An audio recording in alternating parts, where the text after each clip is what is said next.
Hi guys, welcome back to the channel. My name is Jason. I'm your watch guy today, and today we are going back to Pagani design.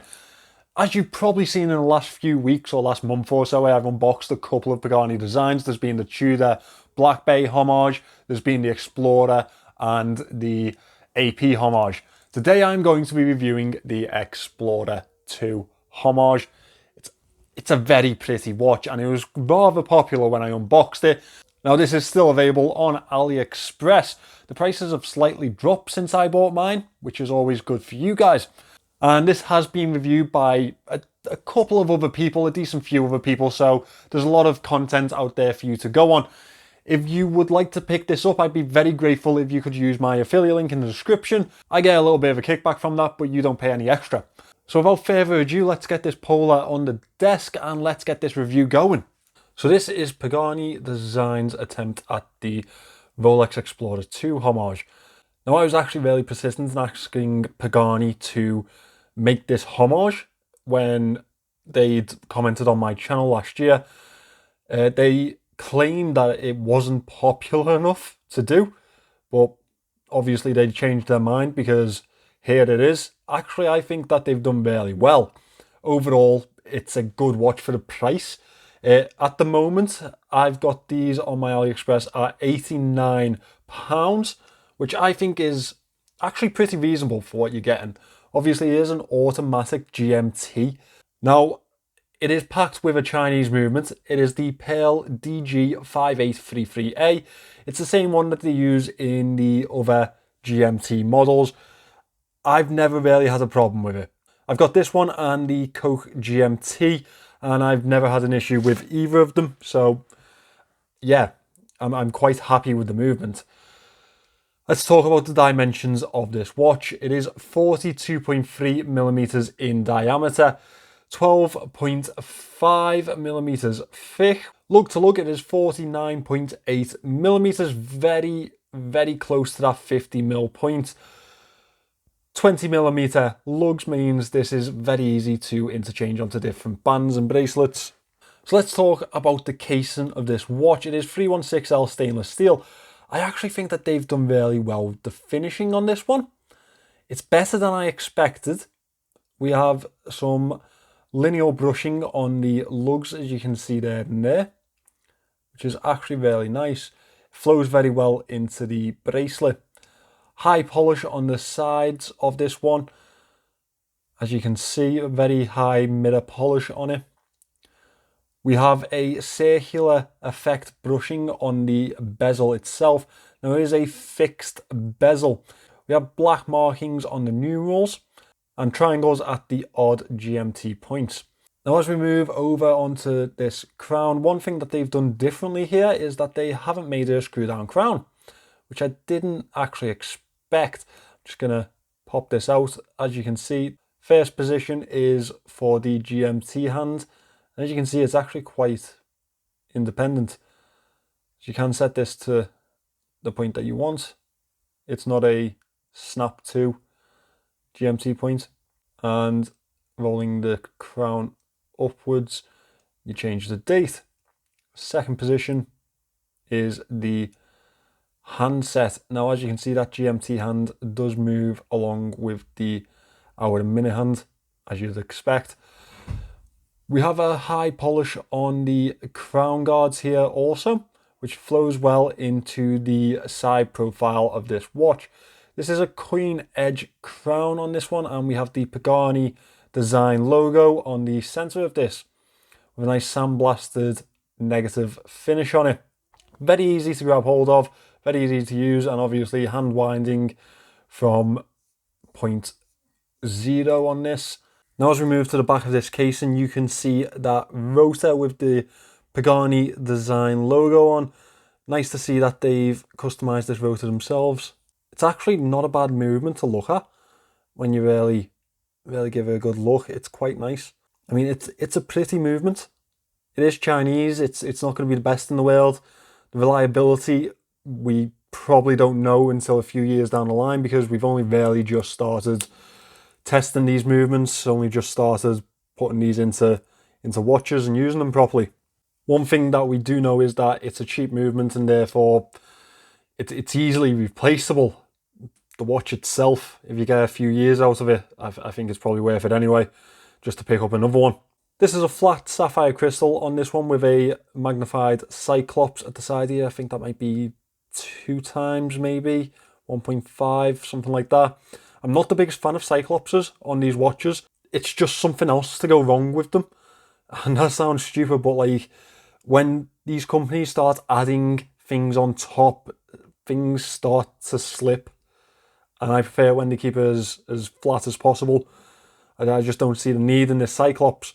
Altogether, the stated water resistance of this watch is 100 meters. Now, I don't know how much I trust that with a standard pull-push crown. I'd probably avoid getting this one wet if I'm completely honest.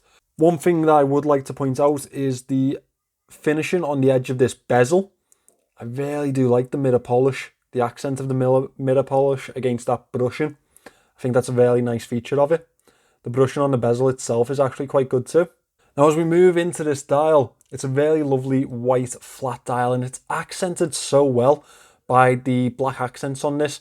As we see, these indices are loomed with a black border. We also have a black minute track running around the outer edge, which is really nice to see. As well as that, handset has a black border, and all of that is brought together by this really bright and flashy orange GMT hand, which again accents the GMT print at the 6 o'clock very well. Now these indices are applied, as you can see here. They sit above the dial quite nicely and they give a 3D type of texture. At the 12 o'clock we have the Pagani design logo in a flat black font, and down at the 6 o'clock automatic water resistance 10 bar 100 meters. 4 lines of text. Now not everyone is a big fan of so much text on a dial. I don't mind it. I think it plays well to the dial. I think it plays well to this style actually. We have a Mercedes style handset on this one, as you would expect, and a very pronounced arrowhead GMT hand. As we see here, we have a lollipop second hand with a needle at the tip. These are loomed, so let's turn the lights off and see how this loom is. So I actually have a decent few watches just lying across the desk here ready to be reviewed, and the one that's shining the least is this Pagani. I don't think that bodes well for it. So let's give it a little shine and see where we're at. It is a pale blue luminescence on this one. Let's hope that it reacts better once it's had this blue light across it. Okay, quite subdued. The loom finish, the spread of the loom is actually quite bad. As you can see on the indices, you can see that it's patchy. The hour minute hand is much better, but not brilliant. It's better in terms of application, but in terms of luminescence, it's not very good. The GMT hand and second hand are also loomed, which is a bonus, I guess. Yeah, loom is not Pagani Design's strong point, and they definitely highlight that once again here. Now, as we move past the head of this watch, we move on to this bracelet. It is a oyster style bracelet, fully brushed. As you can see, we have screw links also, which is also a nice added extra on these Paganis. The Pagani design logo is etched into this clasp, as you can see on this middle run. As we open it up, you can see that it's a milled clasp. Again, a nice sign of quality. I prefer these to the Rolex style ones that they offered. I think this one's much more substantial. There's also a diver's extension on this one, which is just pressed. Just clip that back in, and we have 3 levels of micro adjust. They are solid end links, and they actually fit quite nicely. It is a male protruding end link, so let's just get the size of that if we add that into the lug to lug. I know a lot of people like to know that. So when we take into account the protruding male end links, this comes in at almost 55 millimeters lug to lug, which is substantial, actually quite substantial, and this does wear bigger. Let me get it on wrist and let me show you how it looks on my wrist shot. Just pop it down here. I'm actually switching it out with the this Mitch Mason today, which is actually a really, really good looking watch. Absolutely beautiful on wrist too. You'll see a review of that soon if I haven't already posted it. So here is the Pagani Design Explorer 2 Homage on wrist. Now, it is a really good looking watch. I really do like it. It is big though. It's not as small as their usual designs. This is more like the standard Submariner homages that they released, the first batch. Obviously the second batch 40mm was perfect. The first batch was a bit big. This is much more towards that first batch. I believe 42.3mm is pretty much what they released them at. Which is a shame, because if this was 40, we'd be in a completely different ball game at the minute. So speaking of that, let's move into the moan section. Now, one of the real shames of this watch is the size of it. I just wish that they'd have made this in a 40mm. If this was a 40mm, it'd be perfect. It'd bring that dial in closer, make the indices look much more bold as they do on the Rolex. I feel like they missed the trick. I feel like they went pretty much all the way and then got to the last hurdle and slipped. Oh, and Jared slipped! Unfortunately. So yeah, firstly the size, especially with that lug to lug. 55 is a big lug to lug, and I know that these are curved, but it's chunky. The side profile is also quite a chunky one, but I don't think we can really help that with that GMT movement. Now, we don't have a screw down crown on this one as we do on many of their other models, and I don't quite know why.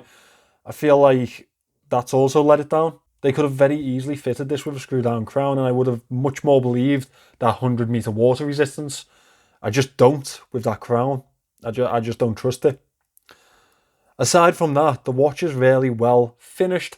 We obviously have the usual Lume problem, which we're going to have to expect in Pagani's because they're just not going to fix it. I just don't believe that they'll fix it. I do think the £100 that they released this at is not the ballpark you should be looking at. £90, much more reasonable. I do think there's still movement in these. They'll probably come down to around 70 to 80 eventually. I just think at the moment 90 may be a slight stretch for this, but if it's for you, it's for you.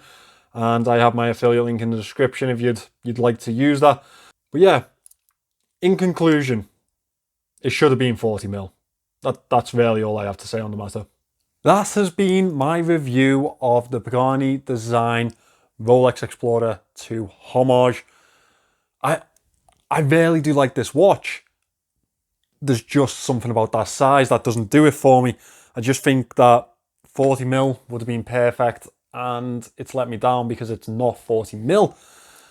I can't say it any more than what I've said already. If it was 40mm, it'd be perfect, but it's not. And the more annoying, right, yeah, I am going to get into it. The more annoying thing about this is they know what we like. They know that the 40mm sell better. They know that people enjoy 40mm better. They know that this should be 40 bloody mil. They've got the cases. They've got the GMT cases. They've got the Submariner cases. Like, they can fit that bezel to those cases, no problem. They can get a dial that fits to that case. They know that it should be 40mm. Yeah. It just feels like every time Pagani Design do something right or do something that we want, they divert a little bit and they mess it up. And yeah, I'm starting to get slightly frustrated with them because of that. The last few releases that I've got on just haven't really hit home as much as the earlier ones did, unfortunately. And the new price point is also a sticking point for me. Probably worth 90 quid. Probably is. But it's not a bargain. It's just worth it. Yeah. Thanks for watching this, guys. If you wanted to pick one of these up, my link's in the description. It's an affiliate link. If you use it, I get a little bit of a kickback and I'd be very grateful. If not, that's also fine.